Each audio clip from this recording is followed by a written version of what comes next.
ఏదో ముఖ్యమైన విషయం మాట్లాడాలన్నారు. వచ్చినప్పటి నుంచి అలా మౌనంగా ఉండిపోయారేంటండి? ఒకటి కాదు, 2 ముఖ్యమైన విషయాలు మాట్లాడాలి. నెంబర్ 1, ఇక నుంచి మీరు నన్ను ఆంటీ కిండి అని పిలవకూడదు, నువ్వని పిలవాలి. ఇంకోటి, అది ఎలా మొదలెట్టాలో తెలియడం లేదు. ఇప్పుడు ఎలా చెప్పారో అలాగే టక్కని చెప్పండి. నన్ను పెళ్లి చేసుకుంటారా? నేను నిజంగానే అడుగుతున్నాను. మీరంటే నాకెంతో ఇష్టం, అందుకే మీతో కలిసి జీవితం పంచుకోవాలని నిర్ణయించుకున్నాను. ఇంట్లో మీ అమ్మా నాన్న ఎదురు చూస్తుంటారు, వెళదాం పదండి. నేను అడిగిన దానికి సమాధానం చెప్పనే లేదు. జరగని విషయాల గురించి మాట్లాడడం అనవసరం. ఎందుకు జరగదు? చదువుకుని డిగ్రీలు తీసుకున్న మీరెక్కడ, చదువు లేని వేలముద్రగాడు నేనెక్కడ?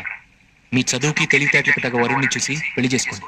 చదువు డిగ్రీలను చూసి ఇంపార్టెన్స్ ఇవ్వడానికి ప్రేమ అనేది ఎంప్లాయ్మెంట్ ఎక్స్చేంజ్ కాదండి. అది మనసును చూసి పుడుతుంది. మనసును బట్టి చూస్తే మీరు 1000 మంది డిగ్రీలున్న వాళ్ళకి సమానం.